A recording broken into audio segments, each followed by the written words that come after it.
तो ना यीशु मसीह ने एक आपको एग्जांपल दी बाइबल में।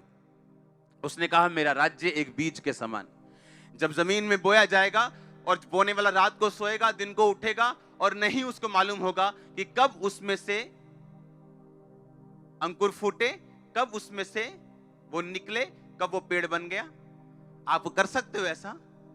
आप जितना मर्जी चिंता कर लो बीज के पास बैठ के, आप उसको फुटा सकते हो? आपको वेट करना कि नहीं? प्रभु पे भरोसा रखना है कि नहीं कि ऐसा होगा? आमीन। सेम डिक्लेरेशन में ऐसा है। आपको मालूम है एक चीज मैं आपको बताता हूं, यीशु मसीह का इनकार कर दिया गया लोगों के द्वारा, उसको क्रूस पे चढ़ा दिया गया। हाँ, हुआ कि नहीं हुआ? आपने कहीं पढ़ा वो उन लोगों को कैंसर हो गया हो, लोग मर गए हो? नहीं सुना ना?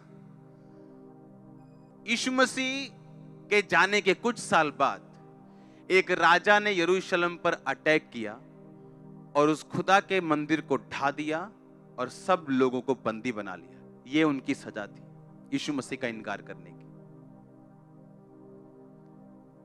यीशु मसीह ने कहा मैं क्रोध करने में विलंब हूं। ऐसा बड़ा पॉसिबल है कि आज एक बंदा व्यभिचार करे और कल उसको कार मिल जाए, अच्छी नौकरी मिल जाए, यह पॉसिबल है। इसका मतलब यह नहीं खुदा आपके साथ, आपका वीजा लग जाए, आपको बिजनेस ब्लेसिंग मिल जाए, आप बोलोगे परमेश्वर तो मेरे साथ है। नो। 40 साल, 50 साल, 60 साल, 70 साल लग गए उन लोगों को सजा तक आते आते, लेकिन जब परमेश्वर देना शुरू करता है सजा, फिर ऊपर से लेके पैरों के तलवों तक तौबा तौबा बोलता है हर सेल बॉडी का। आप समझ रहे हो मेरी बात? उस टाइम उनको कुछ नहीं हुआ, इनकार कर दिया, क्रूस बिठा दिया, कुछ नहीं हुआ, पार्टियां चल रही हैं, सब तरफ मजे ही मजे चल रहे हैं, कुछ नहीं हुआ। लेकिन बाइबल कहती है कि यरूशलेम के ऊपर यीशु मसीह ने कहा था पत्थर पे पत्थर भी ना छूटेगा जो ढाया ना जाएगा। काश यीशु मसीह ने कहा काश यरूशलेम तू प्रॉफिट्स को ना मारता, मैंने चाहा जिस तरह मुर्गी पंखों के नीचे अपने बच्चों को संभालती, मैं तुम्हें संभाल लूं, पर तुमने ना चाहा। और लिखा बहुत से सालों बाद उस जगह पे आक्रमण हुआ, पूरे का पूरा टेंपल नाश हो गया और लोग बंदी बना लिए गए और सब कुछ फिनिश हो गया और लोग बंधुआई में गए। दुखों के दिन शुरू हुए, मारे गए हजारों लाखों यहूदी। और इसीलिए पतरस कहता रहा उनको मन फिराओ, क्योंकि परमेश्वर का राज्य नजदीक आ गया। तुमने यीशु मसीह को क्रूस पे चढ़ा दिया, अब मन फिरा लो। और लिखा लोग मन फिराते गए, फिराते गए, फिराते गए, जो रह गए वो टांग दिए गए बाद में। यीशु मसीह का राज ऐसा नहीं है आज आप रात को डिक्लेयर करोगे और कल आपके आंगन में एक पैसों का पेड़ लगा होगा, ऐसा नहीं। जब आप घोषणा करोगे आपने बीज बो दिया और वो 100% आएगा। मैं नहीं कह रहा हूं 99.9%। इसलिए जो कंडीशंस मैंने आपको बतानी थी, मैंने संडे और थर्सडे बता दी आपको पहले ही। अगर उनको आप फॉलो करते हो, सेवा करते हो, अंगीकार करते हो, कुछ भी प्रभु के लिए रख नहीं छोड़ते, पाप में नहीं रहते हो, मैंने कहा जो आप बोलोगे, जो आप डिक्लेयर करोगे, वो एक बीज है आपकी लाइफ के लिए। परमेश्वर का राज्य काली वाला नहीं है, जल्दी वाला नहीं है, हुल्लड़बाजी वाला नहीं है एकदम से। पाप का रिजल्ट भी एकदम से नहीं आता, कई बार पवित्रताई का रिजल्ट भी एकदम से नहीं आता। यीशु मसीह का इनकार करने के सालों बाद लोगों को सजा मिली और परमेश्वर ने कहा मेरा राज्य एक बीज के समान है, जिसे लेकर जमीन में बोया गया और वो रात को सोया और जागा और ना जाना कि कब वो बीज फूटा और फल लेके आया। आप जब डिक्लेयर करते हो अपनी लाइफ के ऊपर, सुनो मेरी बात, ये जो वायरस आया, ये जो मरी आई, ये कोई नई बात नहीं, मैं आपको पहले बता चुका हूं, अभी और आएंगे। कुछ सालों में पहले स्वाइन फ्लू आया था, सुनते ही लोगों की हड्डियां कांपती थी, तक तक तक तक तक, स्वाइन फ्लू, मर जाएंगे, मर के। हाँ, उसका अब नाम नहीं भी नहीं लेता कोई।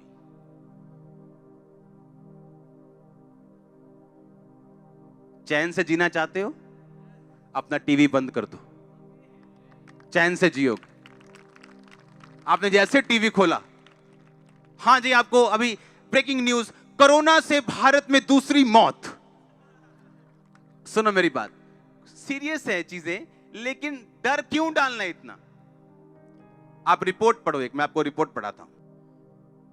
According to national cancer registry program of the Indian council of medical research, ये इंडिया की बहुत बड़ी एक रिसर्च है, 1300 लोग रोज कैंसर से मरते हैं एवरी डे, रोज इंडिया में। आज अगर आज आप वचन सुन रहे हैं, पूरे इंडिया में 1300 लोग मर रहे हैं कैंसर, मर जाएंगे आज कैंसर से। कल 1300 लोग मर चुके कैंसर से, और कोरोना से हुई भारत में दूसरी मौत। आप मेरी बात समझ रहे कि नहीं? टीबी की रिपोर्ट देखेंगे आप। India must fight TB harder as disease claims 4000 every day. 1400 लोग रोज मरते हैं टीबी से इंडिया में। आप टीबी से तो डरते नहीं हो, आप कैंसर से तो डरते नहीं हो। हाँ, देखो बीमारी की सीरियसनेस है, हमें सरकार का साथ देना है, हाथ धो, जो करना है करो, डरो मत। डर गए तो एक और रिपोर्ट हम पढ़ेंगे हार्ट की। हार्ट डिजीज से 2016 में 28 लाख लोग मरे, सिर्फ हार्ट डिजीज से। अगर मैं रोज आपको यह बात बताऊं, आपके अनुग्रह टीवी पे आप जैसे सुबह खोलो, आज 2000 बंदा मर गया हार्ट अटैक से, आप बोलोगे यार मेरे भी माड़ी माड़ी हुंदी है, चेक कर आई हम।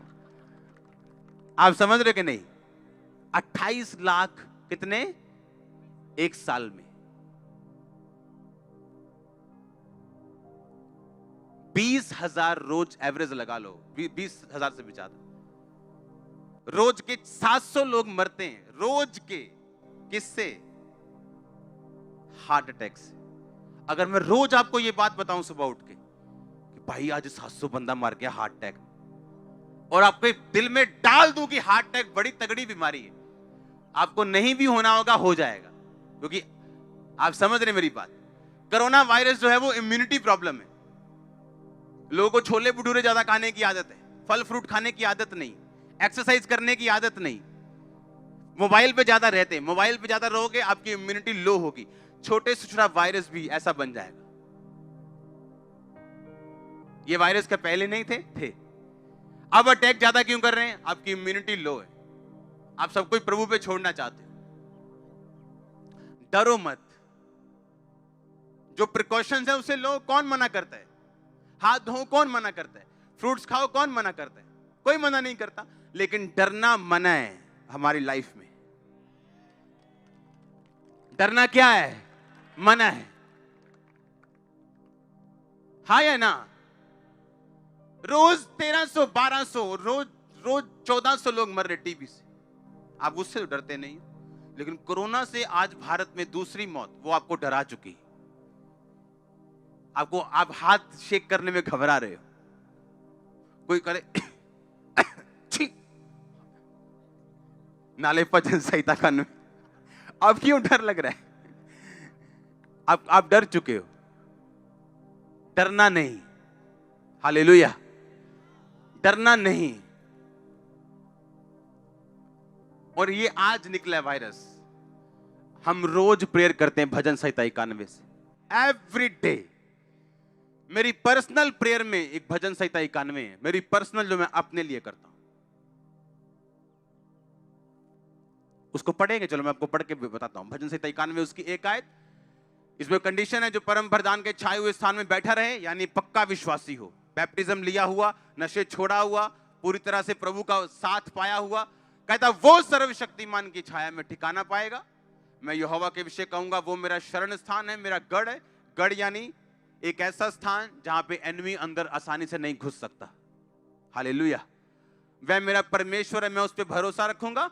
वो तुझे बहेलिये के जाल से और महामारी से बचाएगा, तुझे फेक एजेंट्स से बचाएगा। हाँ, बहेलिया दाना दिखा के तुझे फंसा लेगा, कहता तू बच जाएगा उससे। वह तुझे अपने पंखों की आड़ में ले लेगा, तू उसके परों के नीचे शरण पाएगा। उसकी सच्चाई तेरे लिए ढाल और झिलम ठहरेगी। तू न रात के भय से डरेगा, ना उस तीर से जो दिन को उड़ता है, ना उस मरी से जो अंधेरे में फैलती है, ना उस महारोग से जो दिन दोपहरी में उजाड़ता है।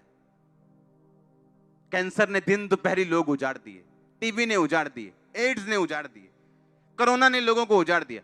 कहता ना उस महारोग से जो दिन दोपहरी में तेरे निकट नहीं आएगा। कहता तेरे निकट 1000 तेरी दाहिनी और 10,000 गिरेंगे, परंतु वह तेरे पास ना आएगा।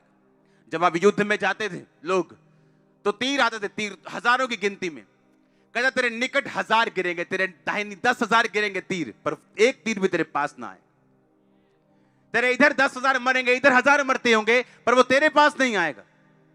बाइबल कहती, परमेश्वर ने कहा जाके फिरौन को बोल दे कि तेरे पूरे घराने, तेरे पूरे देश के ऊपर अंधेरा छाया रहेगा और मेरे इस्राएलियों पर कोई कुत्ता भी भाव नहीं करेगा। कुत्ता भी भौंकेगा नहीं, लेकिन तेरे देश के ऊपर मरियां आएंगी। बाइबल कहती, परमेश्वर ने कहा अगर तुम मेरी सेवा करो, मेरे नाम का भय मानो, बुराई से अलग रहो, तो जितने रोग और विपत्तियां मैंने मिस्रियों के ऊपर भेजी थी, जितने प्लेग महामारियां उनके ऊपर आई थी, तुम्हारे ऊपर एक भी नहीं आएगी। रोज सुबह उठ के बोलना है, कोई महारोग मेरा हिस्सा नहीं, कोई महामारी मेरा हिस्सा नहीं, मेरे परिवार का हिस्सा नहीं। रोज डिक्लेयर करना। आज डिक्लेयर करने का दिन है यीशु मसीह के नाम में। आप एवरीडे डिक्लेयर करेंगे। रोज सुबह उठ के जो वचन मैं आपको बता रहा हूं, ये आपने लिखने और नोट करने। हालेलुया। ये प्रेयर नहीं है, ये वॉर डिक्लेरेशन है, ये लड़ाई है घोषणा की। सुबह उठते और रात को सोते आप ये 2 चीजें करेंगे। आपने रात की प्रार्थना कर ली 2 घंटे, सोने से पहले, आंखें बंद करने से पहले आप कुछ वचन डिक्लेयर करोगे अपनी लाइफ के ऊपर। आप देखना क्या होता है। मैं आपको सच कह रहा हूं, 1% भी आपको फील ना हो कि मैं जो बोल रहा हूं इसका असर होगा कि नहीं होगा। 1% भी आपको फील नहीं होगा कि इसका असर होगा, पर उसका असर होगा, क्योंकि परमेश्वर का राज्य बीज के समान है, जो फील तो नहीं होता, फल लेके आएगा, पर वो आएगा जरूर। मैंने कहा वो आएगा जरूर। आपके बिजनेस फल लाते हुए मैं देख रहा हूं, आपकी जॉब्स, आपकी फैमिली, आपके बच्चे, आपका फाइनेंस, आपकी सेहत को in the mighty name of Jesus में फल लाते हुए देख रहा हूं। मैंने कहा तैयार हो जाओ यीशु मसीह का आत्मा का फल लाने के लिए। ओ आमीन। ऊंची चर्च, हालेलुया। जोर से बोलो हालेलुया। फिर से बोलो जोर से, आंख हाथों को उठा के हालेलुया। आमीन, आमीन। आप तैयार है क्या? आप रोज वचन डिक्लेयर करेंगे। प्रार्थना करना एक अलग चीज है, और वचन डिक्लेयर करना उठते सार और सोते सार आप ये 2 काम करेंगे एवरी डे। आपको 6 महीने 1% फर्क ना लगे, 7वें महीने आप 100% चेंज होंगे। मैं आपको सच कह रहा हूं, गिव अप मत करना, क्विट मत करना, सिर्फ आंखों से देख के या महसूस करके, क्योंकि परमेश्वर का राज्य बीज के समान है जो महसूस नहीं होता। अगर आज मैं आपको बता दूं कि ये छोटा सा बीज वो ऐसा पेड़ बन जाएगा बड़ा सा, आप मान जाओगे? आप बोलोगे नहीं। अगर एक बच्चे को बोल दूं जिसने अभी कुछ नहीं देखा कि ये वाला जो बीज है ना, ये वो पेड़ है, बोलेगा नहीं, गलत बोल रहे हो।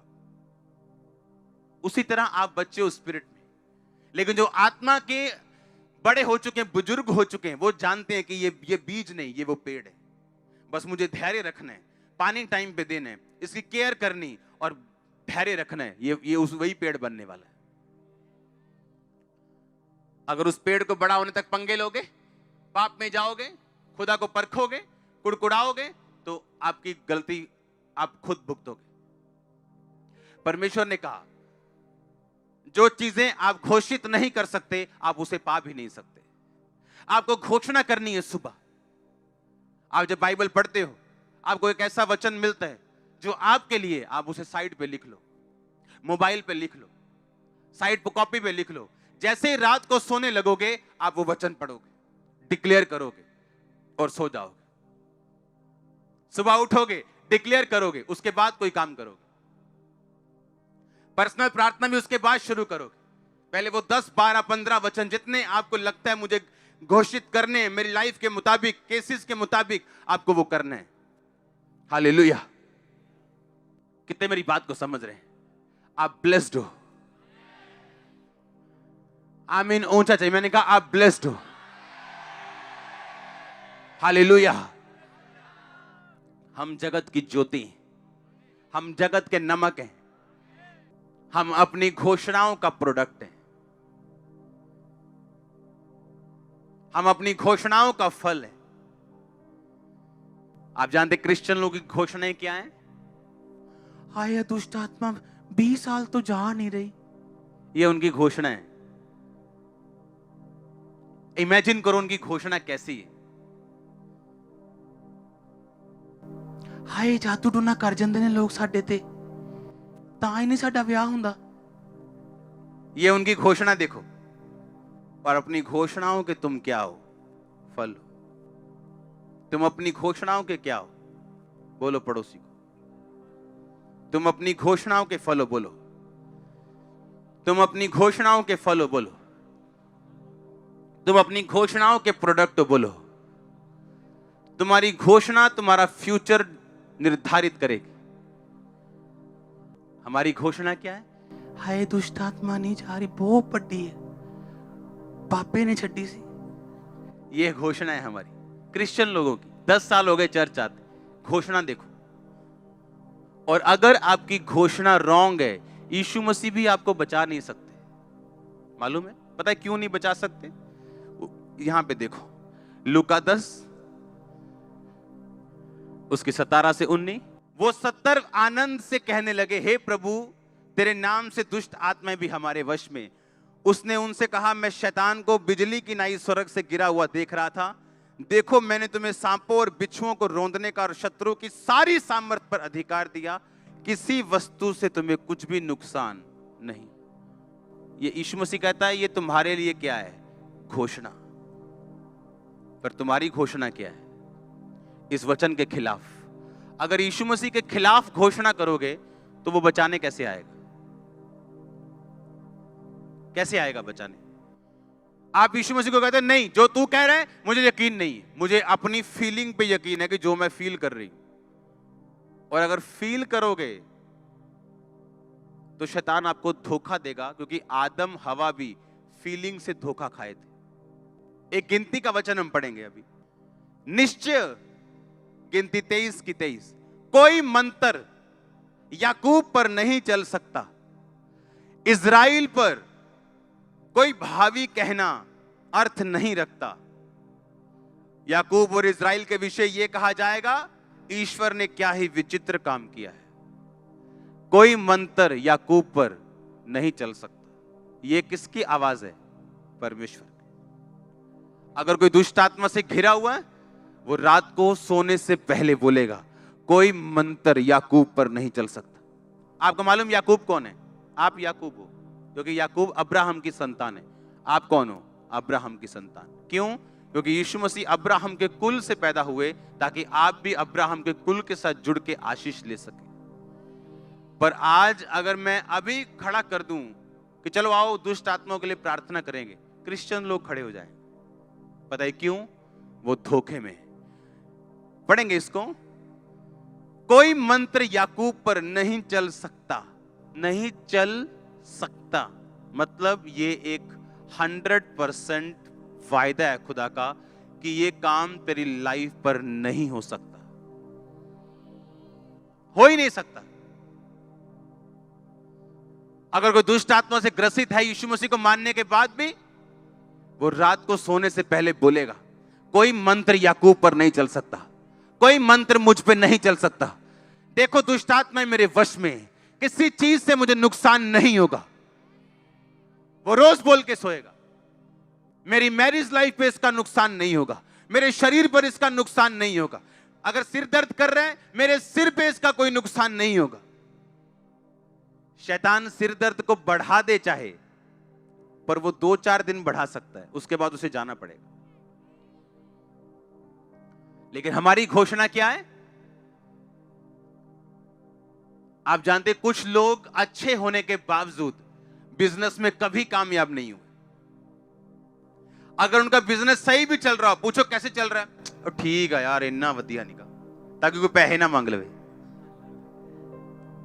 मम्मी उधार ना मांग लवे, कह ही ना दे काका चीज लाया।